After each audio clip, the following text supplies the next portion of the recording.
Bismillahirrahmanirrahim, salatu wassalam ala rasulillah. Mesdames et messieurs, très heureux de vous retrouver dans le cadre de cette émission Allons à l'Iftar. Le Ramadan étant l'école des valeurs morales, sociales et spirituelles, comment met-il en évidence les valeurs du pardon et de la résilience? Mesdames et messieurs, c'est tout le sens d'intérêt de ce quatrième numéro de la saison 4 de Allons à l'Iftar. Bienvenue à toutes et à tous. Assalamu alaikum wa rahmatullahi wa barakatuh. Et je ne suis pas sûr, vous le savez, je suis avec Awa Koulibaly. Assalamu alaikum.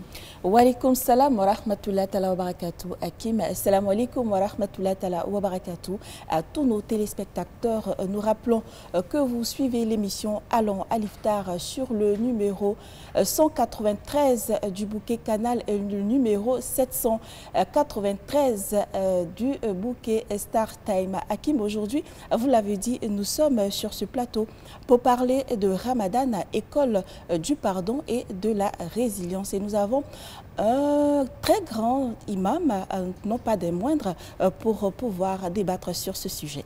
Exactement, son éminence, Imam Daoud Koné, l'imam de la grande mosquée de la Riviera Toba, également directeur général adjoint du groupe Média Al-Bayan. Imam, salam alaikum. Wa alaikum salam wa rahmatullahi wa barakatuh. Merci d'avoir accepté notre invitation. Merci à vous. Et surtout, bon début de jeûne de Ramadan. Merci. Inch'Allah. Et comment ça se passe à la grande mosquée de la Riviera Toba? Oui, alhamdulillah, ça se passe très bien.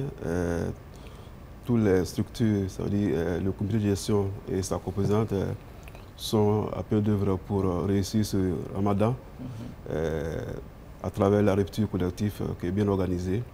Et nous remercions tous les fidèles qui ont déjà contribué et ceux qui vont contribuer parce qu'on a lancé l'appel aux fidèles pour contribuer pour la réussite de la rupture de jeunes à la mosquée La Touba. Alors justement que votre communauté est très dynamique, très engagée et nous saluons leur présence à vos côtés ce soir au cours donc, de cette émission, Inch'Allah. Et on aura l'occasion d'entendre l'un des doyens de cette communauté de la grande mosquée de la Riviera Toba. Le temps de dire salam alaikum à Mariam Sidibé. Comment ça va? Je pensais que tu m'avais oublié aujourd'hui. Wa alaikum salam wa rahmatullahi wa barakatuh, Hakim.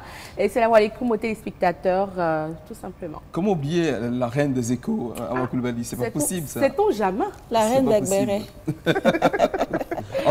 Je fais bien mon boulot. Vous êtes toutes deux élégamment habillées. Merci. Et notre invité également. C'est cela. Ah oui, on copie beaucoup sur notre invité parfois. Il faut faire honneur à notre directeur, parce qu'après... Hein.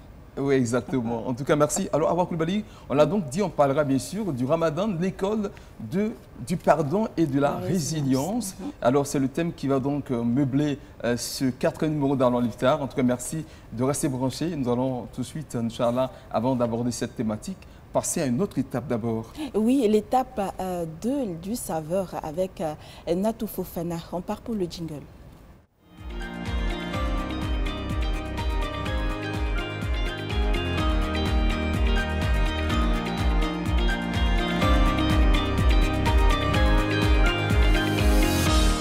Saveur du Ramadan, l'espace de la saveur, l'espace du goût, l'espace de la beauté. Et toujours, c'est en compagnie de Natou Fofana. Natou, salam alaikum. Wa alaikum salam wa rahmatullahi wa barakatuh, Awa. Alors, chef Natou, comme vous nous avez signifié, quel est le menu du jour?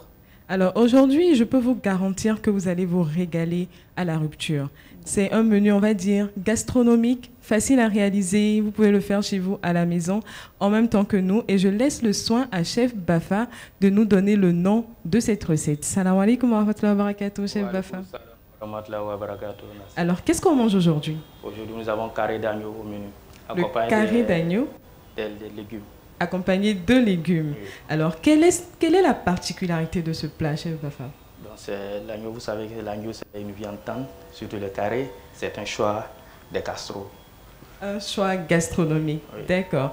Et quelles sont les épices qui vont le plus avec, avec ce carré d'agneau? Le carré d'agneau se marie généralement, surtout c'est marié avec les romarins, le romarin, thym et les herbes de province. Et les herbes de province. Voilà, et ça va s'accompagner de... Ça vous donne vraiment un goût impossible. Voilà. D'accord. Et il va s'accompagner de légumes, c'est ce que vous me disiez? Jardinier de légumes. D'accord. Et le carré d'agneau, il se mange généralement qu'avec les légumes? Non, pas du tout. Vous pouvez manger avec tout ce que vous souhaitez, que ça peut être le riz, Le riz, la tchéké, le pain. Le pain et bien d'autres. Ça varie, ça dépend de vous, voilà. D'accord. C'est une question de choix. D'accord. Donc on va lancer tout ça tout à l'heure et je peux vous garantir que vous allez vous régaler, comme je le disais au début. Et à tout à l'heure avec le plat totalement fini sur le plateau, Inch'Allah. Inch'Allah, merci à chef Natou Fofana, avec qui nous allons déguster le carré de veau, Inch'Allah, la rupture. À vous la vue, chers téléspectateurs, et à nous le dor et le goût. Hakim. Dans tous les cas, vous êtes aussi invité à venir partager cela avec nous. Vous pouvez venir si cela vous intéresse en tout cas. J'entends on est prêt à côté ici. Hein. On est prêt à partager avec vous en tout cas, n'est-ce pas? Quand nous sommes dans le mois donc, du partage par silence. Alors donc, apparemment, Mariam est sceptique par rapport à ce partage. Non, le musulman, il dit la vérité. Déjà, on sait qu'il y a 3 ou 4 plats. Donc, un plat pour l'imam, 2 plats pour vous, 1 plat pour moi. Donc, si on doit inviter d'autres personnes, c'est un peu compliqué. Ce qui est prévu pour 3 personnes peut suffire pour 4, 5, 6 personnes. En fait, elle n'est pas conséquente avec elle-même. C'est une question quand de elle foi dit partage, aussi. Bon. C'est une question de foi. Hein. Quand il y a la foi, je crois que... On a justement dans le monde de la résilience, faut être résilient quand il y a des plats, mais quand tu ne gagnes pas aussi. D'accord, on attend tout ce que l'imam va dire concernant la résilience et puis voilà, au sorti de là. Inch'Allah. Qu'on pourra partager. Alors, nous allons commencer notre entretien avec Imam Daoud. On parle de Ramadan comme étant une école de pardon et de résilience. Mais en gros, on parle de Ramadan comme étant une école de formation. Pourquoi, Imam? Alhamdulillah, wa salatu wa salam ala rasulillah. En effet, le mois de Ramadan est une école. Car c'est dans le mois de Ramadan qu'on essaie d'atteindre la perfection en allant vers la piété. Parce que la piété, ça allait vers la perfection. C'est pourquoi l'objectif assigné au Ramadan aux jeunes, c'est la piété. Cette piété-là, c'est le fait d'être en intimité avec Allah subhanahu wa ta'ala. Parce que la piété, ça ne se dit pas, mais ça se vit dans son fort intérieur. Dans son intimité avec Allah subhanahu wa ta'ala, ce qui est regorgé dans le cœur, ce que le cœur renferme avec Allah subhanahu wa ta'ala, c'est la piété. Donc, craindre Allah subhanahu wa ta'ala, sa juste valeur. Donc, ce mois de Ramadan nous amène à cultiver cela et à pratiquer cela. C'est pourquoi vous voyez qu'en jeûne, on fait l'effort, les bons jeûneurs, on fait l'effort pour que les jeunes soient corrects, pour bénéficier de la récompense. Vous entendez, ah non, moi je suis jeune, je ne dis pas ça, je jeûne, ah, excuse-moi, je jeûne. Parce que pour ne pas entacher le jeûne des irrégularités par rapport à la piété. Donc le mois de Ramadan est une école. Une école, pas seulement, mais l'objectif c'est la piété. Si on atteint la piété, on a atteint tout. Parce que pour être avec Allah subhanahu wa ta'ala, il faut être pur. Il faut le craindre. Il faut le mettre toujours en constance dans la conscience que Allah subhanahu wa ta'ala est avec nous et nous surveille, il nous voit. Et donc pendant le mois de Ramadan, nous allons cultiver cela et nous allons mettre ça en évidence. Mais pas seulement la piété, pas seulement cela, mais on va aussi pratiquer d'autres actes qui vont nous amener vers la piété. Il y a la prière, il y a le jeûne, comme je l'ai dit. Il y a aussi le pardon, comme on l'a parlé. Le pardon, d'abord nous allons demander le pardon à Allah subhanahu wa ta'ala. Et justement, pourquoi est-ce qu'on dit que Ramadan, c'est le mois du pardon et pourquoi est-ce qu'Allah pardonne beaucoup ses serviteurs pendant ce mois? Oui, Allah subhanahu wa ta'ala se manifeste son pardon plus davantage dans le mois de Ramadan. Allah, il est pardonneur parce que Allah subhanahu wa ta'ala, dans le Saint-Coran, nous a montré toutes les facettes du pardon. Ou al-Ghaffar, ou al-Ghafour. Quand il dit le Ghaffar, c'est un mot arabe, c'est le pardon sans cesse. Voilà, le pardon sans cesse. C'est-à-dire que, comme on dit même dans nos jargons, le pardon exagéré. C'est Allah subhanahu wa ta'ala. Et al-Ghafour, il pardonne. Mais ce mot même Ghafara, qui est un mot arabe, qui veut dire quoi? Ça veut dire effacer. Ça efface. Il n'y a pas de traces. Supprime. Voilà, ça supprime, voilà, ça supprime. Il n'y a pas de traces. Donc, quand Allah pardonne, il ne laisse pas de traces. Ce n'est pas comme nous les autres humains. Quand nous on pardonne, il y a toujours, j'ai pardonné, mais je n'ai pas oublié. Donc, il y a toujours la trace. Voilà. Allah subhanahu wa ta'ala, quand il pardonne, il efface, il n'y a pas de traces. Donc, wal ghafar. Et Allah subhanahu wa ta'ala va manifester ce pardon-là, ce pardon-là dans le mois de Ramadan. Il va tout supprimer, mettre le compteur à 0. Et pour pardonner, le pardon, on demande pardon. Pourquoi on te pardonne? Il faut aller vers le pardon. Il faut remplir les conditions du pardon. Il faut être dans la disposition de ce qu'on peut pardonner. Donc, il faut se faire pardonner. Donc, on va d'abord aller vers Allah subhanahu wa ta'ala avec humilité. Parce que celui qui demande pardon, c'est celui qui est humble. Voilà. Si tu n'es pas humble, tu ne peux pas demander pardon. Si tu es enflé d'orgueil, si tu es... donc tu ne peux pas demander pardon. Donc pour demander pardon, il faut être humble, même si on a raison. Cela est important. Même si on a raison, on demande pardon. Mais avec Allah subhanahu wa ta'ala, on n'a pas raison. On sait qu'on a fauté, on a fait des fautes. On a fait des fautes. Maintenant, c'est dans ce mois-là, on va demander, Allah subhanahu wa ta'ala va nous prendre en compte. Il va élargir son pardon. Et ce qui est encore plus même intéressant, c'est que Allah subhanahu wa ta'ala va prendre sur lui-même pardonner sans qu'on lui demande pardon. Voilà, af. Donc Allah subhanahu wa ta'ala va manifester son af. C'est pas on dit souvent pendant ce mois de Ramadan, de début jusqu'à la fin, on dit Allahumma innaka afoun, tuhibbul afwa fa'fu anna. Seigneur, c'est toi le grand pardonneur. Et tu aimes le pardon, pardonne-nous. Ce afou-là, c'est quoi? Allah sait que nous avons commis des fautes, des péchés. Mais Allah subhanahu wa ta'ala va prendre sur lui, effacer ses péchés et supprimer sans qu'on lui demande pardon. Donc ça c'est le mois de Ramadan. Vous dites que le mois de Ramadan ragouage tout cela, c'est une école de pardon. Mais pour que Allah subhanahu wa ta'ala nous pardonne, nous-mêmes, il faut qu'on arrive à se pardonner. Justement, avant que nous on se pardonne, vous avez dit Allah nous pardonne au début du Ramadan, avant même qu'on ne demande pardon. C'est une facette du pardon d'Allah subhanahu wa ta'ala. Voilà. Qu'en est-il de ceux qui sont déjà, qui ont été déjà rappelés dans l'au-delà par Allah subhanahu wa ta'ala? Est-ce qu'ils bénéficient également du pardon d'Allah pendant ce Ramadan? Non, non, non. Quand on décède, les actes sont arrêtés. Allah subhanahu wa ta'ala, le compteur est arrêté. Allah ne prend plus en compte, parce qu'on n'est plus actif. Donc, ceux-là ne vont pas bénéficier du pardon. Ils vont bénéficier du pardon qu'ils ont bénéficié quand ils étaient en vie. Les pardons qu'ils ont fait, les istighfar qu'ils ont fait, les tawbah qu'ils ont fait, les repentis qu'ils ont fait, c'est ce qu'ils vont bénéficier. Mais Allah subhanahu wa ta'ala prend en compte quelques actes qu'ils ont posés, qui vont rester en permanence jusqu'au jour de la résurrection. Parmi ces actes-là, c'est une science qu'ils ont laissée derrière eux. Quelqu'un qui a enseigné les sciences profanes comme les sciences spirituelles. Quelles que soient les sciences, tu as enseigné les mathématiques, les lettres, tu as enseigné la science, tu as appris à quelqu'un à faire la mécanique, la maçonnerie. Ils sont profitables d'utile. Voilà. Et celui-là va profiter de cette science-là qu'il a acquise quand il va se mettre aussi en activité. Quelque part, il a appris. Et à travers cette science-là, cette pratique-là, lui, il va bénéficier, il va se prendre en charge sa famille et la communauté dans cette science-là. Tant que cette personne va bénéficier, toi, tu auras ta récompense dans ta Est-ce que c'est pareil? Je veux aller dans ton sens. Est-ce que c'est pareil pour les personnes qui sont décédées, dont les enfants sont en vie et qui font toujours des sadakas pour leurs parents? Oui. C'est pareil, ça va c'est la troisième catégorie. Un enfant vertueux qui va faire des prières pour ses parents. Cela même après sa mort, Allah subhanahu wa ta'ala va prendre ça en compte. Si on a des enfants qui sont là, on est décédés, qui vont prier, qui vont faire des sacrifices, qui vont demander pardon à Dieu pour nous, Allah subhanahu wa ta'ala va exaucer cela. Donc il faut avoir des enfants vertueux après toi, qui vont passer à toi et qui vont prier pour toi. Et là aussi, j'ouvre une parenthèse. Souvent, on oublie nos parents décédés. On les oublie. On ne doit pas les oublier. Si on a les parents avec nous quand ils sont vivants, on les prend en charge, on les donne à manger, on les donne à boire, hein? On les donne les vêtements. Quand ils sont malades, on les soigne. Mais après leur décès, il faut qu'on les oublie. Ils ont besoin de nous, même après leur décès. Ils ont besoin d'être nourris spirituellement. Ils ont besoin de cela. Donc, c'est nos prières, nos istighfar qu'on va faire pour eux. Cela. Mais si tu oublies ton père ou ta mère ou bien ton frère qui est décédé pendant une journée, c'est comme si tu l'as privé de manger, de boire pendant une journée. Donc, il va réclamer. Il n'y en a pas.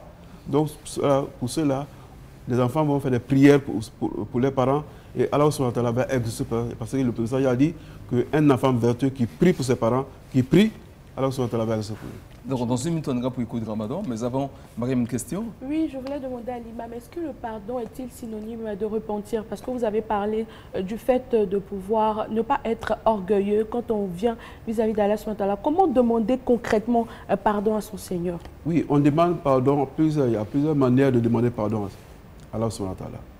Parce que les péchés ne sont pas au même niveau. Il y a les péchés qu'on appelle les grands péchés, ou bien les péchés majeurs. Il y a les péchés qui sont mineurs et il y a les péchés même qu'on fait sans s'en rendre compte. Donc, les péchés majeurs qu'on appelle le kaba'ir, il y en a qui disent que c'est plus que 80, il y en a qui disent à 10, en tout cas, il y en a beaucoup. Ces péchés-là, pour que ce soit pardonné, il faut un repentir. Il faut le repentir. Et le repentir a ses règles et ses conditions. Au moment où tu te rends compte, que tu prends conscience que vraiment, ce que je fais là, ce n'est pas bon. C'est un péché qui est majeur, j'arrête l'acte. Dans la première condition, arrêter l'acte. Arrêtez l'acte. Arrêter l'acte. Deuxième condition, regretter ce qu'on a fait. Quand on était dans le tunnel, quand on est dans le ténèbre, quand on était dans la désobéissance, ce qu'on a fait, on regrette. Dans la deuxième condition. Et troisième condition, on prend l'engagement de ne plus revenir. Et on demande pardon, se fait pardonner. On dit, Allah, pardonne-moi, je ne vais plus le faire. Et là, ce qui est plus intéressant dans ça aussi, c'est que quand tu fais cela, Allah, il est joyeux, il est heureux. Ah, il te prend vraiment, il te met à un niveau très haut. Ce n'est pas comme nous. Moi, je t'ai offensé, je t'ai injuré, je t'ai manqué de respect. Et quand je viens te demander pardon, vous voyez, la mine est serrée. Tout à fait. Hein, on veut même pas, on va te supplier. Pourquoi on puisse te demander pardon, on va supplier, on va envoyer les gens. Non. Donc, mais quand tu viens avec Allah vers le pardon, vers le repentir, elle a dit que il a donné, le messager sallallahu alayhi wa sallam a donné plusieurs manières. Il dit c'est comme une femme stérile qui n'a plus d'espoir, ou les médecins ont dit que vraiment, selon la science, toi tu ne peux plus avoir un enfant. Quand on est à une femme, dans quel état elle va se trouver? Plus d'enfants, tu ne peux pas enfanter, tu es stérile. Alors, donc, dans cette situation de tristesse, d'angoisse, et Allah se manifeste et cette femme-là a une grossesse. Oui. Quelle est sa joie? Cette joie est indescriptible. Elle va montrer à tout le monde, au quartier, partout pour remarquer l'état de grossesse. Qui s'appelle exaucée. Elle est donc, elle a dit que lui, il est plus joyeux que cette femme-là. Ou bien quelqu'un qui est dans le désert, qui a perdu toute sa provision, sa nourriture, sa boisson, et il est convaincu que la mort arrive. Bon, il attend la mort. Et dans cela, Allah lui fait sortir de l'eau. Et il est sauvé. Il est sauvé. Quand tellement qu'il est content, il est joyeux, il dit, Allah, c'est moi le maître, c'est toi le serviteur. Ça, c'est l'excès de joie. Merci, bon. On va donc y revenir certainement. Nous allons passer maintenant à Écho du Ramadan avec Mariam Sidibé.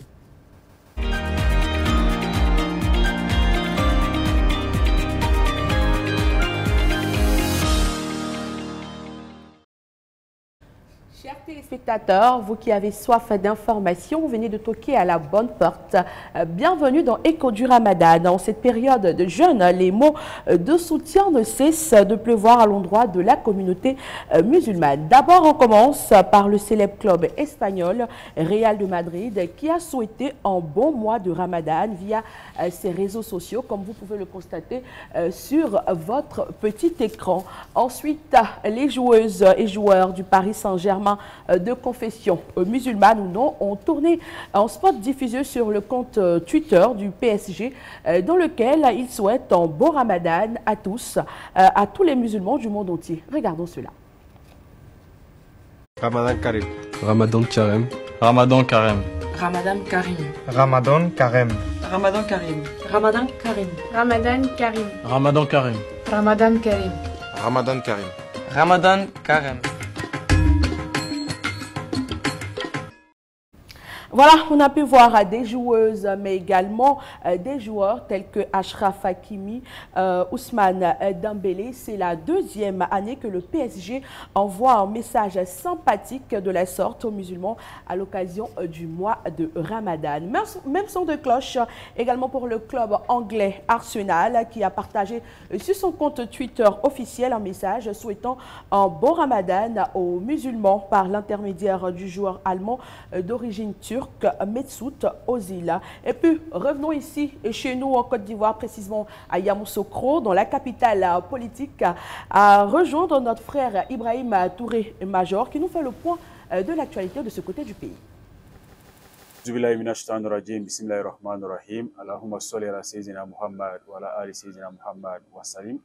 Pour les échos du Ramadan ici dans la capitale politique Yamoussoukro, nous avons 3 informations à partager avec vous. Solidarité Ramadan, le ministre-gouverneur Augustin Thiam a envoyé un soutien à la communauté musulmane de la Grande Mosquée. Ce sont des vivres composés de riz, de lait et de sucre. Et c'est le grand imam Seydou Silla, qui a réceptionné les dons et il a fait des bénédictions pour le ministre-gouverneur Augustin Thiam et toute la délégation, sans oublier le président de la République et toute la communauté musulmane. Deuxièmement, activité communautaire. La Ligue islamique des prédicateurs en Côte d'Ivoire, section Yamoussoukro, a organisé une conférence sur le thème « Comment réussir son Ramadan ?» et c'est l'imam Amadou Kouyaté qui a été choisi pour aborder ce thème-là. Il a fait le tour d'horizon sur la question du Ramadan, ce qui a permis à l'assistance de bien comprendre l'objectif essentiel du Ramadan qui est la recherche de la piété. Enfin, la section UMAOFSI de Yamoussoukro, Union musulmane des associations et ONG féminines de Côte d'Ivoire, a, elle, procédé à une levée de fonds interne afin d'apporter son soutien aux plus démunis parmi elles. Cela a été une occasion pour la présidente Ami Sissoko de lancer un appel aux âmes généreuses en cette période de Ramadan afin d'avoir des vivres et des non-vivres, pourquoi pas, pour apporter encore plus de soutien aux membres de cette fédération. Voilà, ce sont les 3 informations que nous avons à partager avec vous dans le cadre de Éco-Ramadan Yamoussoukro. Et voilà, c'est ici que nous allons déposer nos besaces en ce qui concerne les informations de ce jour. On va se dire à demain, Inch'Allah, même si je reste encore sur le plateau. À demain, Inch'Allah. Assalamu alaikum wa rahmatullahi wa barakatuh.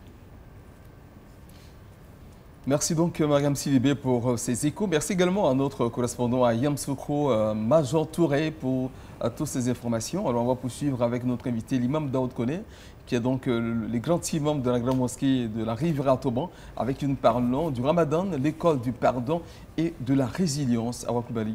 Alors imam, tout à l'heure, quand vous parliez, vous avez donné le processus de la demande de pardon envers Allah subhanahu wa ta'ala, qui débute par le repentir, ensuite le regret, ensuite prendre la résolution de ne plus répéter ce même péché. Alors, est-ce que le processus, il est le même quand on veut se demander pardon entre nous? Oui, il faut ajouter une 4e condition quand il s'agit entre le musulman et son prochain. Voilà, ça c'est la 4e condition. Et on peut parler ça de la réparation. Donc il faut aller vers lui, demander pardon. Ça aussi souvent c'est compliqué. Parce que ce n'est pas toutes les situations qui permettent cela.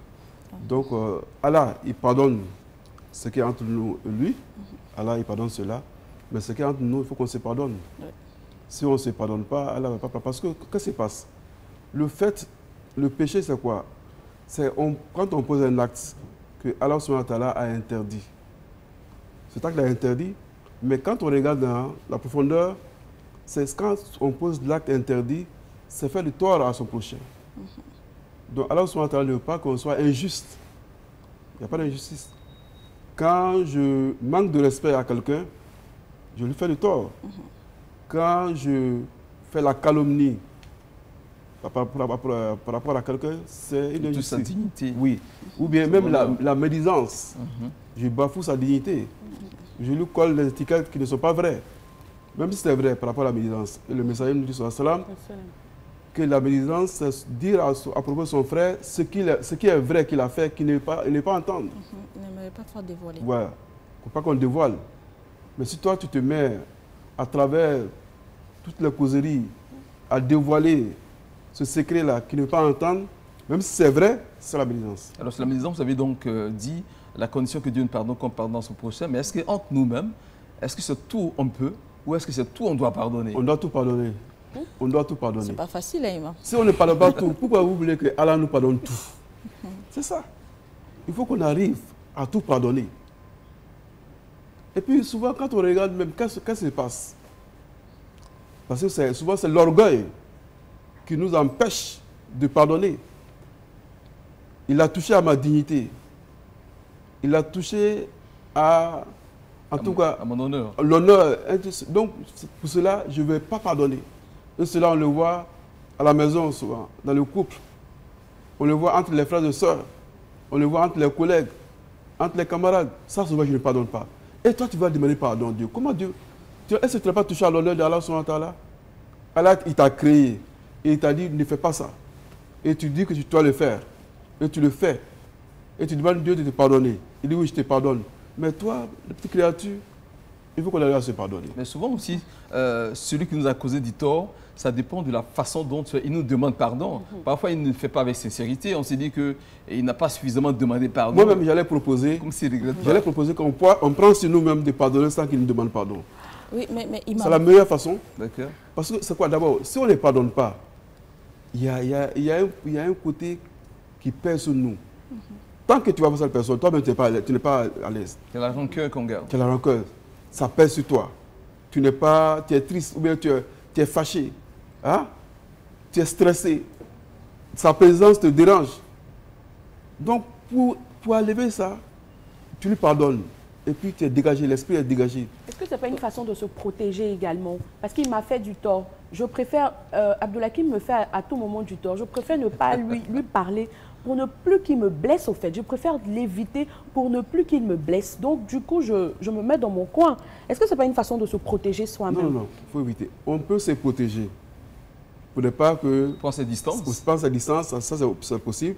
Pour éviter que ça se répète. Hein? On peut se protéger, on peut faire... Mais on peut lui pardonner. Il faut qu'on lui pardonne. Il faut qu'on lui pardonne. Parce que c'est quoi? Si il t'a commis... Il a été la première acte contre ton honneur, ta dignité, et puis ça t'a choqué, tu ne pardonnes pas. Tant que vous êtes ensemble, ça va aller. Donc, mais quand tu penses sur toi-même, tu dis je l'ai pardonné, ou bien il va te demander pardon, tu pardonnes. Mais cela n'est pas dit que tu sois ami avec lui. Tu vas éviter la situation qui ont amené à l'acte. Donc tu vas prendre. Mais cela n'est pas dit qu'on ne se parle pas. Le fait de ne pas se parler, surtout dans ce mois de Ramadan, c'est encore plus grave. Il y a des gens qui vont gêner, qui vont prier, mais qui n'auront pas de récompense dans leur jeûne parce qu'ils ne se parlent pas. Surtout la nuit du cadre qui arrive, la nuit du destin. Où on dit que cette nuit-là est mieux que 1000 mois d'adoration. Donc 1000 mois, c'est plus de 80 et quelques années d'adoration. Tu as la récompense de cela à une seule nuit.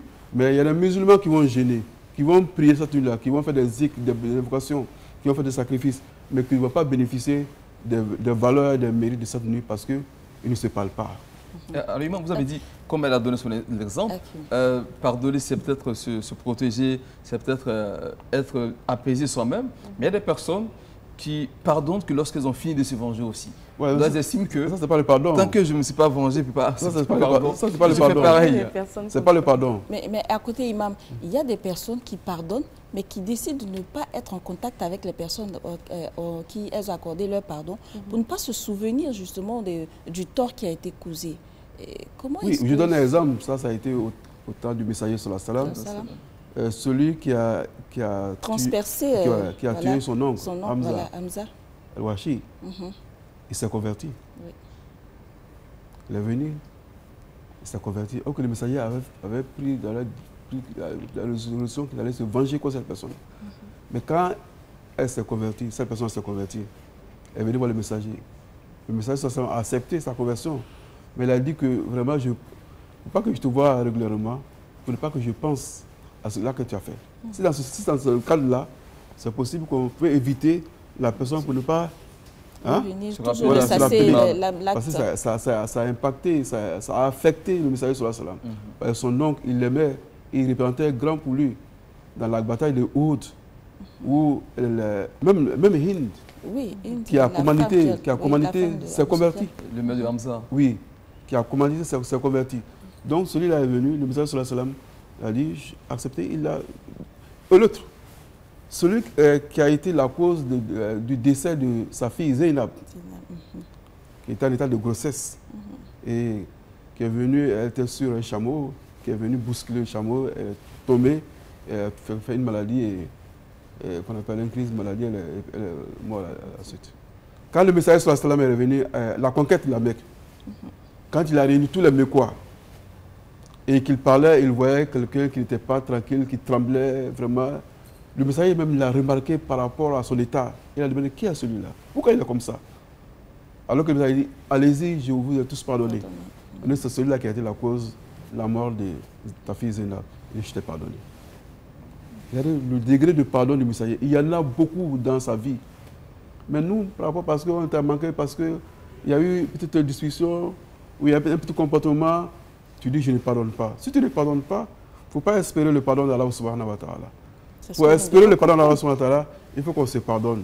Et si on se pardonne, Allah subhanahu wa ta'ala va nous pardonner. Alors sur le plan spirituel, qu'est-ce qu'on gagne en pardonnant son prochain? Oui, le pardon sur le plan spirituel, ça apaise l'âme. C'est bon, ça apaise l'âme. Et ouais, quand l'âme est apaisée, l'âme va accéder au paradis. L'âme apaisée est appelée à rentrer et à avoir l'agrément d'Allah subhanahu wa ta'ala. Le fait de pardonner, ça va apaiser l'âme. Ouais, ça va apaiser l'âme. Et ça va tranquilliser l'âme. Et ça va stabiliser l'âme. Et ça va donner un réconfort à l'âme. Et l'âme, vraiment, je l'ai pardonné. Je le passe. Donc, c'est une hauteur. Voilà le sens spirituel du pardon. Mais humainement, le pardon a un impact aussi oui, sur les avant qu'on arrive à humain. Et aussi, ça va t'amener à te rapprocher vers Allah subhanahu wa ta'ala. Tu seras parmi les élus d'Allah subhanahu wa ta'ala. Ceux-là qui Allah, inna Allah ma'a sabirin. Tu seras en compagnie avec Allah subhanahu wa ta'ala. Allah dit qu'il est avec ceux qui pardonnent. Donc tu vas rentrer dans l'intimité d'Allah subhanahu wa ta'ala. Tu te pardonnes. Donc voilà le sens spirituel. Humainement, quand tu dis à quelqu'un que je t'ai pardonné, si lui-même il est conscient de la gravité de l'acte qu'il a posé, au moment où, après tous les discours, après toutes les explications, il dit bon, j'ai pardonné. Hein? Il a apaisé aussi. On a apaisé. Vous voyez, c'est la joie. C'est comme si c'était un fardeau qui va se dégager. Ça va se passer entre l'homme, le père et l'enfant. Hein? L'enfant a posé des actes. Ou bien la maman dit je ne pardonne pas. On vient, on supplie, elle pardonne. L'enfant va se sentir apaisé. Le fardeau est parti. La gaieté va arriver, la joie va arriver. On va repartir sur une nouvelle base. C'est pas là entre toi, entre un frère et une soeur. Entre l'époux et l'épouse. Hein? L'époux a posé un acte, ou bien l'épouse a posé un acte grave. On vient, bon, on pardonne, c'est la gaieté. Donc l'âme va s'apaiser et les relations vont partir sur une nouvelle base. On va la gaieté, la joie, là, et la confiance, la confiance, ça va ravifier la confiance entre nous. Alors, ça veut dire donner le pardon, ça accorder une seconde chance à l'autre. Oui. Merci. Donc le mois de Ramadan vient nous donner cette seconde chance. D'accord. Allah subhanahu wa ta'ala nous donne, c'est le mois de la seconde chance.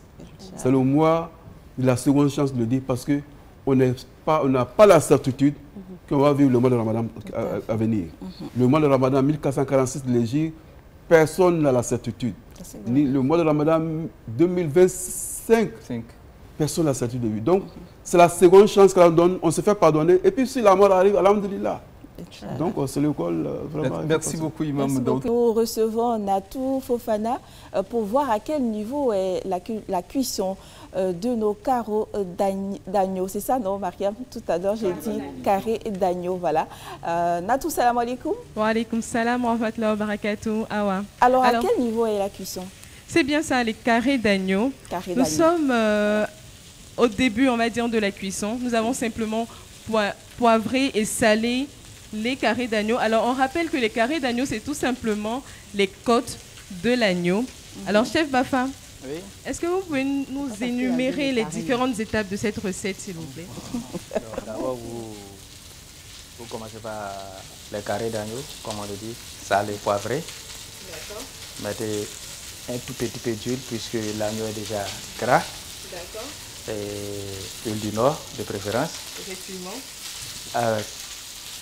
Vous lancez votre carré d'agneau une fois que votre poêle est bien chaude. Vous lancez la carré d'agneau.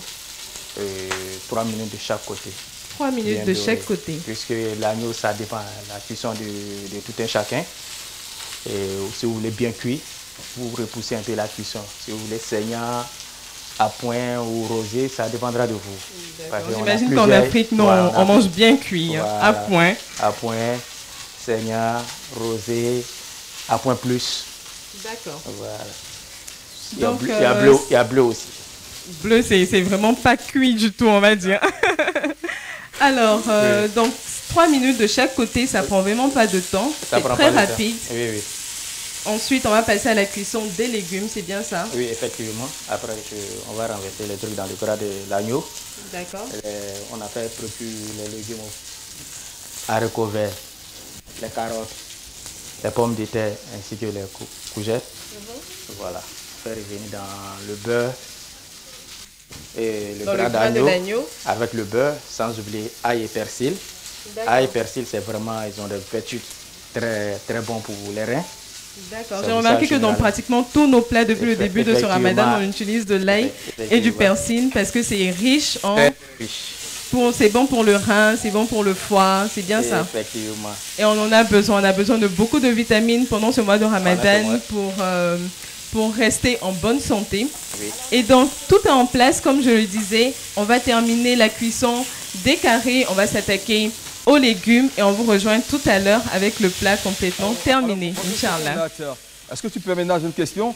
Qu'est-ce qui va accompagner notre carré d'agneau? C'est les légumes. Les jardinières de légumes. Carré d'agneau, jardinière de légumes. Mais moi, j'ai remarqué que le chef Bafa utilisait très peu d'huile. Effectivement. Et ça, c'est très bien. Et ça, c'est très bien. Il arrive à faire cuire les aliments avec très peu d'huile et c'est bon pour la santé. On va dire ça, chef Bafa. Oui. D'accord, merci bien, Nat. Je crois bien qu'on a bien saisi. Et on revient dans peu de temps, bien évidemment. Alors, je ne dis pas, je fais la confidence, Nat, c'est ma maman, parce qu'elle a son fils qui s'appelle Hakim comme moi. D'accord. Donc, ce qui veut dire que ce soir, je suis gâté comme toujours pour la rupture. Et là, c'est Mariam qui est inquiétée. Je suis privilégiée, elle est doublement inquiétée. Bon, voilà. Ben, dommage pour elle. Vraiment dommage. N'est-ce pas dommage? Mais comme elle a dit, nous sommes dans le mode du partage. On va faire diligence. Après les os, il n'y a pas de souci. Non, quand même pas. Elle n'aime pas la chair, je comprends. On va lui laisser quand même l'occasion de déguster avec nous. Exactement. On va poursuivre en tout cas nos échanges avec notre invité, n'est-ce pas? Oui, Imam, moi, la question que j'aimerais vous poser, jusqu'à où Allah ne pardonne pas à sa créature? Oui, Allah ne pardonne pas jusqu'au dernier souffle. Comme dans un hadith, le messager dit, jusqu'à ce que l'âme se retrouve au niveau de la gorge, c'est-à-dire au moment de l'agonie.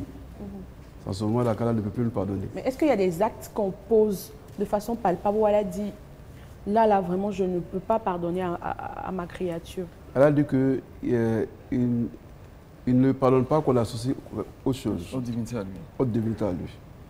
Donc, le fait d'associer quelque chose à Allah subhanahu wa ta'ala, une divinité, ce n'est pas pardonné. Mais quand on fait le repentir vient effacer tous les péchés. Et surtout, il ne faut pas le retarder. Voilà, il ne faut pas retarder le repentir. Le repentir vient effacer tous les péchés, quelle que soit la gravité, quelle que soit la quantité, quelle que soit l'ampleur de l'acte qu'on a posé, de désobéissance. Si on fait le repentir, Allah il pardonne. Dans un hadith Qudsi, il dit, même si nos péchés étaient à la quantité des océans sur la terre, dans le monde, quand on vient avec lui de la repentance, il lui pardonne. Vous voyez, les eaux, il y a combien d'océans? Ou bien si nos péchés étaient comme tous les grains, le nombre, la quantité des grains de sable sur la terre, et qu'on vient vers Allah subhanahu wa ta'ala, il pardonne. Donc Allah subhanahu wa ta'ala ne regarde pas l'ampleur, pas regarder la quantité ou bien la gravité, mais Allah va regarder le cœur, ton cœur quand tu viens vers Allah subhanahu wa ta'ala, dans la sincérité, dans l'humilité, sur la sincérité. Parce que Allah, il précise, Taubatan nasuha, un repentir sincère. C'est le repentir sincère que Allah subhanahu wa ta'ala, il pardonne. Ce n'est pas le repentir de façade. Seigneur, pardonne-moi. On fait et on revient dessus, pardonne-moi. C'est vrai, l'homme est dans le perpétuel désobéissance de faute. Comme le messager soit dit, vous êtes tous des fauteurs, on fait des fautes. Mais le meilleur parmi nous, c'est celui-là qui revient vers Allah subhanahu wa ta'ala. Donc si on fait le repentir, Allah il efface. Tant qu'on fait le repentir, Allah il va supprimer. Si nous, on est, il y a un hadith qui le dit, si nous, on n'est pas fatigué de faire les fautes et de demander pardon à Allah, Allah ne sera pas fatigué de nous pardonner les fautes. Inch'Allah. Alors, Imam, nous poursuivons cet entretien qui a pour thème Ramadan, l'école du pardon et de la résiliation. Pardon. Alors, en termes de résilience, qu'est-ce qu'on doit comprendre en islam? Qu'est-ce qu'on appelle la résilience? Oui. Est-ce qu'il y a un lien entre résilience et pardon? Bien sûr, c'est la suite, c'est le process. D'accord. Quand on a demandé pardon, ou bien quand on a pris sur soi-même à demander pardon, et quand on se met dans une dynamique où on dit vraiment tout ce qui est passé, j'ai mis un courant dessus, ou bien on va tourner la page, on va refaire notre vie, c'est ça la résilience, c'est refaire sa vie, c'est reconstruire, aller sur une nouvelle base, avoir un autre équilibre, aller vers Allah subhanahu wa ta'ala. Vous allez voir celui qui a fait des repentis sincères, vous allez voir même dans son comportement, dans son comportement, il va changer. Il va avoir un nouveau comportement. C'est pourquoi même il est conseillé, c'est ça sur le plan spirituel, quand on fait un repentir sincère, de changer d'environnement. Dans l'environnement où on était, dans la désobéissance, dans l'environnement où vraiment on était dans les ténèbres, dans l'obscurité, on va changer, on va sortir de cela, parler d'un environnement de lumière, de piété, dans le environnement qu'on appelle où on va se rapprocher d'Allah subhanahu wa ta'ala.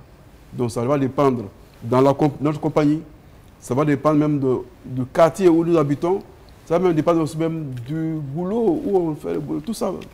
Ce n'est pas un environnement qui peut te permettre de la résilience. Donc il faut se trouver dans un environnement où tu vas refaire ta vie, tu vas te reconstruire toi-même et tu vas aller vers Allah subhanahu wa ta'ala. Et tu vas tenir compte. Vous allez voir, cette personne-là va encore se rapprocher davantage d'Allah subhanahu wa ta'ala et en demandant pardon chaque fois. Et quand la personne va se rappeler de ce qu'elle a fait comme faute, vous allez voir, ça va toucher, comme le Coran a dit, quand ils vont se rappeler de leurs méfaits, ils se demandent pardon à Allah subhanahu wa ta'ala. D'accord. Alors, on constate qu'effectivement, pendant le ramadan, les mauvaises actions ont une tendance baissière. On fait moins d'erreurs, on fait attention à ce qu'on consomme, parce qu'on veut se rapprocher d'Allah subhanahu wa ta'ala. Et comme le dit le Rasul alayhi salatu wa salam, le Satan circule dans notre corps comme le sang circule. Alors, le ramadan vient nous aider à rétrécir les voies du shaitan. Alors, dites-nous, comment est-ce qu'à partir de ce ramadan, on peut arriver à tenir, à résister à la tentation, surtout, alors qu'on a peut-être la capacité de désobéir, mais cette capacité à résister à la tentation, comment est-ce qu'on arrive à puiser cette force? Oui, c'est ça la particularité du mois de Ramadan. Tout à l'heure, l'imam le disait, Allah subhanahu wa ta'ala ouvre les portes du paradis et les portes de l'enfer sont fermées. Les satans sont ligotés, enchaînés, donc ils ne sont pas actifs, sauf les satans humains. Sinon, les satans djinns, ils ne sont pas actifs, ils sont ligotés. Donc, c'est la valeur du jeûne. C'est la valeur même du ramadan que le jeûneur va prendre sur lui. Parce que le jeûneur va bénéficier, va avoir la récompense de son jeûne. Et la récompense du jeûne, c'est Allah subhanahu wa ta'ala qui connaît la récompense. Personne ne connaît la récompense. Donc pour bénéficier de cela, le jeûneur va faire l'effort sur soi-même pour être correct dans les normes pour que le jeûne soit accepté. C'est pour moi faire l'effort pour ne pas entacher le jeûne par ces irrégularités de péché qu'on avait l'habitude de faire. Donc, ça va nous amener à cultiver un autre comportement. Donc, c'est pour ça le ramadan. On se met à l'école, on apprend et on met en pratique ce qu'on apprend. Voilà, on va même la langue, on va faire attention à la langue, le regard, on fait attention, même l'oreille. Attention, l'oreille c'est quoi? C'est écouter ce qu'on ne doit pas écouter. Donc, on va cultiver cela, on va apprendre cela et on va mettre cela en pratique. Et quand on met ça en pratique, c'est à ce moment-là qu'on fait l'effort pour résister. Pour dire que si on a fait l'effort dans le mois de Ramadan à résister, à faire attention à tout cela, en dehors du mois de Ramadan, il faut que ça continue. C'est là où on va avoir les bénéfices du Ramadan. Mais si, après le mois de Ramadan, qu'on vient retomber dans ce qu'on avait pu tenir pendant le mois de Ramadan, c'est que le Ramadan n'a pas porté, c'est que l'école n'a pas donné, c'est que peut-être qu'on n'a pas eu un bon diplôme, ou bien ce qu'on a appris, on n'a pas bien appris ce qu'on a appris. C'est le 4e numéro de la saison 4, et comme vous le savez au cours de cette émission, on a également une rubrique appelée donc vie communautaire. Prendre comment est-ce que nos communautés qui nous accompagnent, qui nous assistent, n'est-ce pas, fonctionnent. Et aujourd'hui, c'est la communauté de notre invité qui est avec nous, la communauté de la Grande Mosquée de la Riviera Toban. Et nous avons le plaisir de recevoir l'un des doyens de cette communauté qui a vu naître cette communauté. Il paraît que c'est celui qui les premières prières se faisaient. Et là, il y a Dourté Ousmane, salam alaikum. Wa alaikum salam wa rahmatullahi ta'ala wa barakatuh. Merci d'être présent sur ce plateau d'Allah Liftar. Alors dites-nous, comment est-ce que la communauté d'Atoban est née? Ça a été un peu difficile au départ, puisqu'on n'avait pas de mosquée. Grâce à Dieu, nous avons eu une mosquée en même temps qu'un imam, à la personne de M. Daoud, ici présent. Et depuis ce temps jusqu'à aujourd'hui, il nous a assistés, nous l'avons épaulé et nous voici où nous en sommes. Vous avez aujourd'hui une belle mosquée, même si les travaux ne sont pas encore achevés? Une très belle mosquée, avec l'énergie de tout le monde, le conseil de l'imama l'assistance du comité de gestion. Alors justement, le comité de gestion, vous avez donc là Dosso Mokhtar, qui est le président du comité, qui est donc à votre droite. Merci également à lui et à toute son équipe qui est là. Oui, exactement. En tout cas, tout s'est très bien passé. Vraiment, c'est la convivialité. Et chaque fois qu'il y a un problème, on se retrouve et on trouve une solution immédiatement. Alors, je sais qu'une telle mosquée, ça ne se construit pas comme ça. Ouais. Ça veut dire qu'il y a eu de l'entente. Il y a des hommes de qualité surtout. Voilà, c'est ça, c'est surtout ça. Des hommes de qualité. Et des femmes de qualité, je salue la présidente des femmes, qui est Adja Afoukone. Exactement. Qui est une de mes mamans de Bondoukou, depuis Bondoukou. Ah d'accord, oui, ça c'est vrai parce qu'elle a servi là-bas pendant longtemps. Exactement, exactement. Donc, avec l'énergie de tout le monde, voilà l'œuvre que chacun regarde aujourd'hui comme vraiment une perle, quoi, si vous voulez. Alors, nous sommes à Ramadan. Comment vous vivez Ramadan dans votre communauté? Bon, ça c'est... Il faut le dire aussi que c'est une organisation qui est mise en place depuis très longtemps avec l'assistance des différents comités de gestion. Et ce travail se fait, c'est déjà programmé à l'avance parce que nous préparons déjà tous nos budgets de toute l'année. Et dans ce budget, il y a toutes les, je veux dire, toutes les actions qui doivent être déroulées dans le courant de cette année. Et donc, chaque année, quand il y a le Ramadan, les fidèles, même ceux qui ne sont pas de la communauté, qui sont de passage, peuvent faire escale chez nous et puis faire leur rupture comme il faut avant de continuer leur chemin. Et ça, c'est budgétisé et ça se passe très très bien. Effectivement, et on a constaté également au début de ce Ramadan, on a vu que vous avez une communauté très dynamique, des hommes, des femmes et aussi des jeunes qui sont également très engagés. Merci beaucoup, monsieur Ousmane. Merci. Merci beaucoup. Merci beaucoup aussi. Voilà, Awa Coulibaly, je crois qu'on a envie de faire partie de cette communauté, hein, c'est sûr. Évidemment, où il y a la spiritualité, la convivialité, la fraternité, c'est toujours intéressant de pouvoir accéder, de pouvoir appartenir à cette communauté. Inch'Allah. Nous allons poursuivre à l'Iftar. La prochaine articulation, c'est Ramadan Quiz.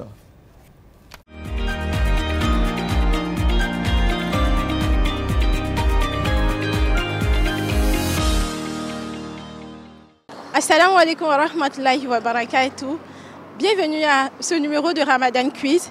La question d'aujourd'hui est: goûter la nourriture pendant sa préparation annule-t-il le jeûne? Tout part de l'intention. Voilà. Si votre intention c'est de goûter pour voir si peut-être il y a du sel ou bien soit du piment, bon, moi je me dis que bon, ça n'annule pas le jeûne. Oui. Selon moi, ça annule le jeûne. Parce que jeûner d'abord, c'est se priver de nourriture, se consacrer à Dieu, tout et tout. Donc, selon moi, ça annule le jeûne. Si ce n'est pas fait à dessein, que c'est inconsciemment par inadvertance, que le reste est produit, je pense que ça n'annule pas forcément le jeûne. Ça ne gâte pas. Au fait, non, il ne faut pas avaler de crachat. Tu goûtes net et puis tu craches. Il ne faut pas avaler. En tout cas, c'est ce qui nous a appris. Bon, moi, je pense que ça peut annuler le jeûne parce que le jeûne, c'est se priver de tout ce qui est nourriture. Non, je ne pense pas. On peut goûter et puis recracher aussi la nourriture. Je ne pense pas que ça gâte le jeûne, en tout cas, pour moi. Quand on goûte, ça va s'il y a du sel ou pas. Si le goût et l'assaisonnement est parfait. Donc, juste goûter et puis recracher. Je pense que ça n'annule pas le jeûne. Alhamdulillah, pour aujourd'hui, ça arrête là.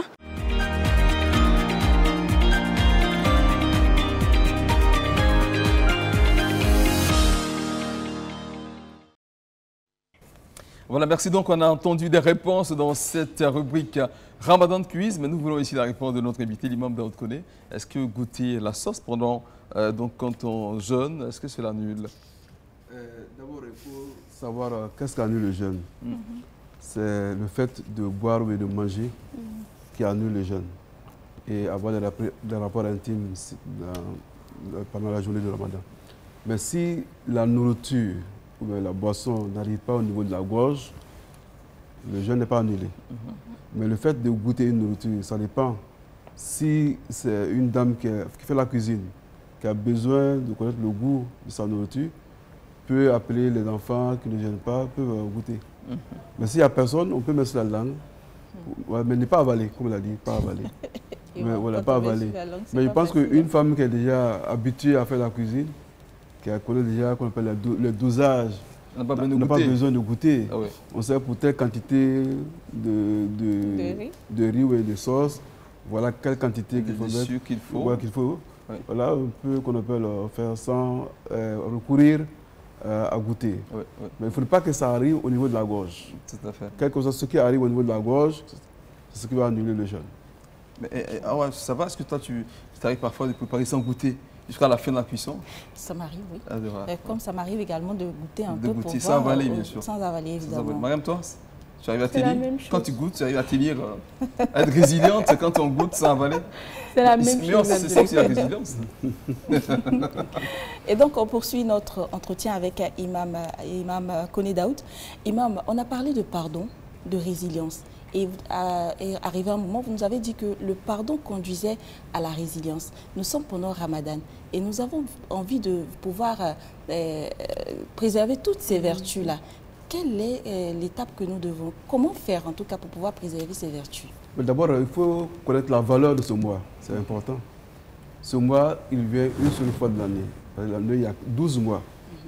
Ce mois où Allah lui, il dit que ce mois est le mois de pardon par excellence. C'est le mois de la miséricorde. C'est le mois où Allah a franchi des âmes qui étaient destinées à l'enfer. Ils sont pardonnés, ils sont affranchis, ils sont graciés par Allah subhanahu wa ta'ala.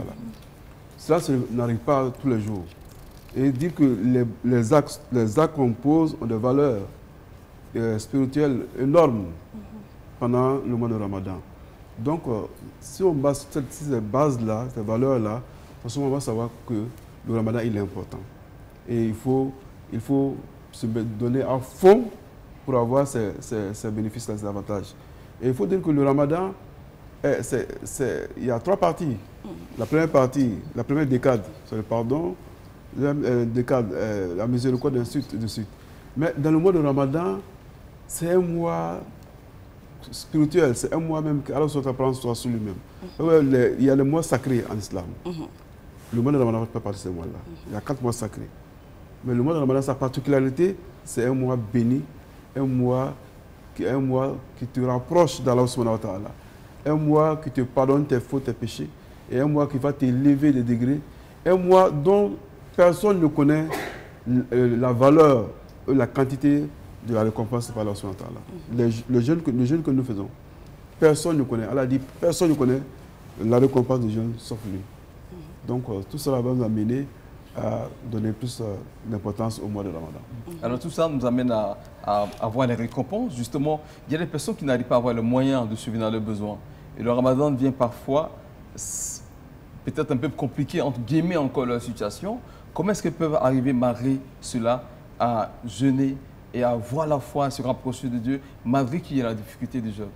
Oui, c'est ça la foi. Le fait de supporter ou bien de se contenter de ce qu'on a, c'est la crainte de Dieu. Se contenter de ce qu'on a. On n'est pas au même niveau. S'il y a des gens qui arrivent à manger à leur faim, ce n'est pas tout le monde qui amène à manger à leur faim. C'est pourquoi vous voyez dans les mosquées, il y a la rupture de jeunes qui est organisée. C'est pour ceux-là qui sont sur les chantiers, ces ouvriers-là. Il y a d'autres même qui ont le moyen, mais le temps d'arriver à la maison, il faut faire l'escale dans une mosquée, faire la prière, ne serait que rompre le jeûne et atteindre la mosquée. C'est pourquoi nous appelons tous les fidèles de toutes les mosquées. Quand on lance l'opération Rupture Ramadan, contribuez. Vous allez aider des démunis, vous allez aider des gens qui sont dans les besoins, qui sont dans les nécessités, donc pour rompre leur jeûne. Donc ceux qui n'ont pas les moyens pour jeûner par rapport à leur situation sociale, cela va faire l'effort. Mais le mois de Ramadan, c'est le mois de partage. C'est pourquoi on nous demande de regarder autour de nous. Partager ce qu'on a, que ce soit en nourriture, que ce soit en vivres, même que ce soit en numérique, en argent. Donner à ceux qui n'ont pas les moyens. Vous allez voir que dans le mois de Ramadan, le partage, c'est le mois de la solidarité. Chacun fait l'effort pour avoir quelque chose et donner à son prochain. Et notre religion, c'est la religion de la solidarité. Il ne faut pas vivre dans l'aisance et que toi, ton frère ou bien ton voisin a faim. Il n'est pas. Le message dit ça, il dit il n'est pas croyant. Il n'est pas croyant. Il n'est pas croyant 3 fois. Et il a dit vraiment avec un ton, il n'est pas croyant. Il n'est pas croyant. Et les compagnons disent, mais qui est Rasulallah? Qui n'est pas croyant? Il dit, c'est celui-là qui passe la nuit, le ventre plein, c'est-à-dire qu'il est rassasié, alors que son voisin est affamé. Donc, il faut prendre soin pour regarder autour de nous, ceux qui n'ont pas les moyens, à la mosquée, ceux qui sont démunis, on se cache dans la plus grande discrétion, on leur vient en aide pour qu'ils puissent supporter le mois de Ramadan, le jeûne. Le jeûne n'est pas facile. Tu vas jeûner durant la journée et le soir, tu n'as pas grand-chose à rompre le jeûne. C'est difficile. Voilà, il faut soutenir ces personnes-là avec la solidarité du mois de Ramadan. Donc, le mois de Ramadan, c'est le mois de partage. Il faut partager ce qu'on a. Et quand on donne, Allah, il remplace. Effectivement, vous le dites si bien, c'est difficile, Mariam, vas-y. Non, tout à l'heure, on a parlé de l'école, le Ramadan, c'est une école. Comment intégrer les leçons apprises pendant le Ramadan dans sa vie quotidienne après le Ramadan? Comment on arrive à intégrer toutes ces leçons qu'on a apprises? Oui, ça c'est après le Ramadan. Si on finit le Ramadan, que toi-même tu penses que tu as bien gêné, tu as bien prié la prière nocturne, tu as fait le sacrifice de l'aumône, tu t'es bien comporté, tu as évité les péchés, la désobéissance. Si toi-même tu es conscient de cela, pourquoi perdre ces valeurs-là? Dis-toi que vraiment, moi, je ne veux plus me salir. Je ne veux plus entacher ma vie avec les irrégularités des péchés. Je vais aller sur une nouvelle base. Donc, je veux refaire ma vie. Et ça, c'est l'occasion qu'Allah nous donne. Chaque année, Allah nous donne une opportunité, une occasion pour que ce soit le déclic pour nous, pour qu'on refait notre vie. Le Ramadan vient pour nous racheter de l'obéissance. Donc, une seconde chance pour qu'on refait sa vie. Mais si on n'est pas conscient de cela, et qu'on dit non, bon, le Ramadan va finir, bon, moi je vais attendre l'an 2030, en ce moment quand je vais avoir 40 ans, ou bien quand je vais avoir 50 ans, ou bien quand je vais aller à la Mecque, quand je vais faire cela, en ce moment-là, je vais refaire ma vie. Mais tu te trompes. Tu n'as pas d'engagement, tu n'as pas de contrat, tu n'as pas de garantie. Que toi, tu vas avoir cette période-là. Donc, c'est dès maintenant gêner ce mois comme c'est un donné mois de Ramadan. Gêner ça. Parce que la mort peut intervenir à n'importe quel moment. On a vu les différentes facettes de la mort. Celui-là qui donne rendez-vous à ses amis, il dit, bon, demain matin, à 10h, on se trouve à tel endroit, au grand carrefour de Banco d'Abobo. Et à 10h, ils sont là, ils sont trois, et le quatrième n'est pas là, on prend le téléphone, on appelle. Mais tu es là, il dit, j'arrive tout de suite. Et après quelques minutes, on appelle, on dit qu'il est décédé. Quelle est la garantie? Aucune garantie. Celui-là qui vient la nuit, il a échangé, il a causé avec sa famille, et il va s'endormir et ça à jamais, il ne va plus se réveiller. Celui-là qui dit au revoir à la maison, et il va au boulot et il ne revient plus. Donc voilà, la mort peut intervenir à n'importe quel moment, on n'a pas de garantie. Donc il ne faut pas te donner le temps, car le temps ne t'appartient pas. Donc il faut gérer ce mois de Ramadan comme si vraiment il n'y a plus de Ramadan. Vous avez dit tout peut changer. On revient juste après l'instant. Iftar.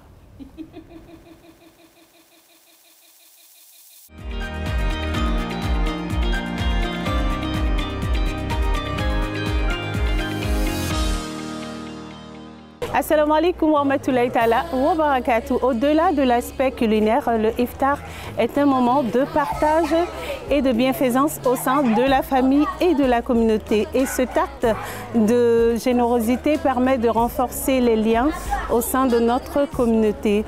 Bienvenue, chers téléspectateurs, dans votre rubrique Instant Iftar. Nous sommes dans la commune de Yopougon et c'est la famille Konaté qui nous reçoit pour le iftar. Allez, c'est...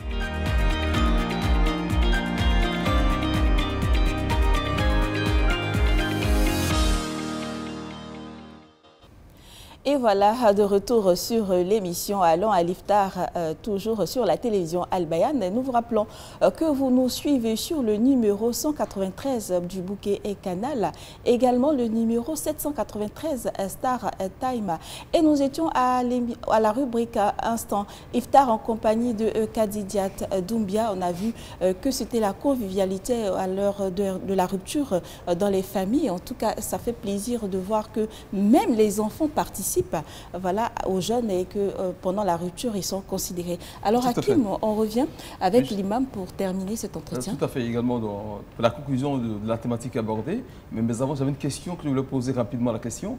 Le hadith où le prophète dit de profiter de 5 choses avant 5 autres. Est-ce que cela rentre dans le cadre de la résilience du musulman? Et vous donnez votre mot de la fin. Oui, il faut profiter de 5 choses avant 5 choses. Il faut profiter de la vie avant la mort.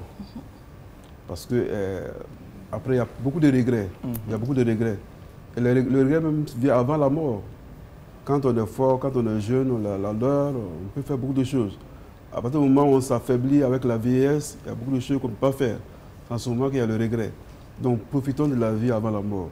Et comment profiter de la vie avant la mort? Ce n'est pas dans la désobéissance, mais c'est dans l'adoration d'Allah subhanahu wa ta'ala, dans ce qui est bien. Et profiter aussi de nos temps libres avant l'étape chargée. Quand on sait qu'on a le temps d'adorer Allah subhanahu wa ta'ala, il faut le faire. Profiter de notre santé avant la maladie. Quand on est malade, c'est-à-dire qu'on est incapable. On est paralysé, on ne peut plus, on est handicapé. Mais quand on sait qu'on a la santé, on a la force, il y a des gens parmi nous aujourd'hui qui, eux, leur souhait, c'est de s'asseoir. Ils ne peuvent pas s'asseoir. D'autres, leur souhait même, c'est marcher. Ils ne peuvent plus marcher. L'autre, leur souhait, c'est de parler. Donc tout ça, si à la table, tu peux marcher, tu peux t'asseoir, tu peux te lever, tu peux courir. Donc il faut profiter de cela dans Allah subhanahu wa ta'ala. Donc profitons de cela et surtout profitons de la vie avant la mort, dans l'adoration d'Allah subhanahu wa ta'ala. Inch'Allah, en parlant de profiter de la vie avant la mort, Imam, j'aimerais que vous fassiez un clin d'œil à nos grandes familles qui aujourd'hui, malheureusement, on constate, il y a beaucoup de cassures, je veux dire. Parce qu'on peut constater dans une grande famille, les frères, même père, même mère, vivent tous dans la même famille, avec leur famille, dans la même cour, avec leur famille. Mais on constate que le problème de frère n'est pas le problème de... C'est-à-dire que ça ne concerne pas les autres membres de la famille. Oui, ça c'est les liens de parenté, c'est les liens de sang qui sont chers à Allah subhanahu wa ta'ala. Ces liens-là, il faut les préserver. Ces liens-là sont sacrés. Il ne faut pas s'amuser avec cela. Les liens qui sont entre nous, dans la famille, entre les frères et sœurs, le même sang, les liens de parenté. Et là, il faut éviter l'égoïsme. Il faut éviter ce qu'on appelle la famille restreinte. Non, nous, en islam, c'est la grande famille. C'est la famille où on prend tout en compte. Famille élargie. Élargie. C'est le père, la mère, c'est la tante, c'est le cousin, la cousine, c'est la soeur, c'est le frère, c'est les grands-parents. Tout cela rentre dans le cadre de la famille. Donc ceux-là, on a le droit sur nous. Hein? On ne peut pas avoir tout le temps de vivre. Donc il faut en tenir compte. Il ne faut pas que, surtout éviter que dans ce mois de Ramadan, on continue encore ces différentes querelles dans la famille. Ça existe. Ou dans la même famille, tel frère, telle soeur, issus de même père, de même mère, ou bien le père de même mère, qui ne se parlent pas, qui ne veut même pas collaborer. Donc non. Toi, tu ne connais pas le sens. Le sens du Ramadan, c'est de taire toutes ces querelles-là et aller sur une nouvelle base. Tu ne peux pas réussir ton Ramadan alors que toi, quelque part, tu as encore quelque chose sur ton cœur par rapport à ton frère, ta soeur. Même si ce n'est pas même de la famille. Donc il faut éviter, il faut dire que nous sommes allés dans le Ramadan, c'est le mois de la paix. Salamun hiya hatta matla'il fajr. Le mois de Ramadan est le mois de la paix. C'est le mois de la réconciliation envers soi-même, envers Allah subhanahu wa ta'ala, et c'est le mois de la réconciliation envers. Donc, il faut se réconcilier, il faut se pardonner pour qu'on soit pardonné par Allah subhanahu wa ta'ala. Merci beaucoup, Imam Daoud Kone, directeur général adjoint du groupe Média Al-Bayan, imam principal de la grande mosquée de la Riviera Toban, que nous recevons sur ce plateau d'Alon Liftar pour parler de Ramadan, école, de pardon et de résilience. Nous allons maintenant à la dernière étape de Saveur de Ramadan avec chef Nat Fofana et chef Bafa. Saveurs du Ramadan. Les saveurs du Ramadan sont délicieuses avec Dinor. Alors, chef Nat, oui, c'est ma maman. Comment ça va? Ça va, ça va. Alors, c'est bien préparé, c'est bien cuit. Alors, je vois de loin une présentation qui est véritablement, qui donne l'eau à la bouche. L'eau à la bouche. Alors, Hakim, moi, je vais m'inviter vers Natou, justement, pour aller voir comment les choses se préparent. Elle s'invite, sans être invitée. Je m'invite, parce que elle s'invite. Je sais que Mariam a envie de partir, mais tu vas devoir m'attendre. Je rappelle que la rupture, c'est 18h29 ici à Abidjan. Alors, donc on vous invite, même si vous êtes invité toute seule, à voir. Parce que quand on a dit des veaux, je sais qu'il y a Mariam qui avait l'eau à la bouche, Hakim également, mais il n'était pas seul. Voilà, en fait, ça va aller. Mais en fait, j'ai une question pour chef Bafa, c'est pourquoi toujours des légumes dans les différents plats? Parce que c'est le mois des carême, on a besoin de plus de légumes, plus de vitamines, et pour pouvoir récupérer ce qu'on a perdu dans la journée, et tout le mois de Ramadan également. En tout cas, c'est et les plats sont bien proportionnés. Colorés, voilà, tout est calculé en fonction de calories, tout ça là. On a des protéines, on a des légumes, de quoi refaire le plein d'énergie. D'accord. En tout cas, c'est très bien présenté. Merci Ça beaucoup. donne l'eau à la bouche, quand bien même il n'est pas encore là. Est-ce que pendant ce temps, tu peux apporter mon plat ici? Non. Natou, moi j'aimerais savoir, on a parlé de carré de veau, depuis d'agneau, je suis en train de demander ici, est-ce que c'est parce que la viande là est carrée? On a dit, c'est justement parce que c'est, Chef Bafa va confirmer, c'est parce que c'est les côtes et ça forme un petit carré lorsqu'on les découpe ensemble. C'est bien ça, Chef Bafa? Effectivement. C'est des côtes quand il y a la manière de couper. Au niveau du quand je vais voir le plat de moi, je serai encore plus satisfaite. Chaque morceau a une appellation. Voilà. Et quand c'est découpé de façon se doit, ça a un nom. Voilà.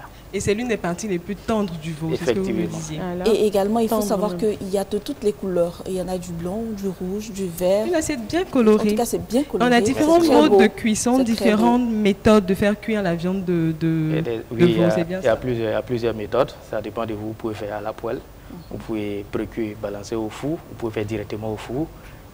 Voilà. Vous pouvez faire l'étouffer également. Toujours est-il qu'on a le même goût. Hein? Oui, ben, ça varie parce que à la poêle, généralement, c'est pour les passionnés. Voilà, les amateurs, pour gagner plus en temps, vous passez directement au four. D'accord. Les amateurs ou les paresseux, on va dire ça comme ça. Effectivement. Alors, tout est servi, tout est fin prêt. On attend juste l'heure de la rupture. Tu peux mettre mon plat à Awa pour moi? Je vais bien conserver le plat à côté. Je vais conserver le plat à côté. Je voulais qu'elle transporte le plat avec élégance, comme c'est si bien le faire. Il n'y aura pas de place pour le plat là-bas ou bien? Awa, bien, mais tu peux lui donner. Je vais le sécuriser, t'inquiète pas. En fait, Hakim a peur de Mariam.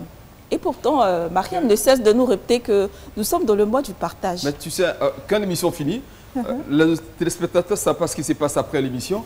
Et moi, je sais très bien ce qui se passe. Les assiettes disparaissent après l'émission. Voilà, c'est très beau. Hein. En tout cas, c'est très beau. Alors, c'est le carré d'agneau avec une jardinière de légumes. Des carottes, je vois également des tomates. Je vois un peu concombre. C'est vraiment des épices, ça sent très bon. Hein. C'est bien parfumé. C'est bien épicé. Bien épicé, Chef Bafa. Effectivement. Ouais. En tout cas, ça sent bon. Ça veut dire que la rupture ce soir, brutalement, c'est gagné. En tout cas, chers téléspectateurs, nous vous invitons vraiment à suivre toutes nos recettes. C'est facile à faire et c'est très bon en ce mois de Ramadan. C'est vrai qu'on nous dit de ne pas tomber dans l'excès, mais ce sera vraiment intéressant de faire des plats vraiment assez riches pour tous ceux qui vont rompre le jeûne avec nous. Ramadan ne signifie pas maladie, Ramadan signifie plutôt santé. Donc il faut pouvoir préparer. Ça ne prend pas de temps. Ça prend pas de temps. Et comme dans les mois de spiritualité, du coup, on peut faire nos actes cultuels très rapidement. Tout à fait. Eh bien, vous suivez donc l'émission Alors l'Iftar qui tire à sa fin parce que nous sommes à quelques secondes de l'heure de la rupture de jeûne ici à Abidjan et alentour. On va dire merci encore à notre invité, l'imam Daoud Kone de la Grande Mosquée de la Rivière Toban. Et puis merci à la communauté musulmane qui l'a accompagné. Merci à Awa Koulibaly. Je t'en prie. Merci Maram Sidibé. Je t'en prie. Et puis on souhaite bonne rupture à tous nos téléspectateurs. Rendez-vous demain pour le 5e numéro de la saison 4. Assalamu alaikum wa rahmatullah. Wa alaikum salam wa rahmatullah wa barakatuh.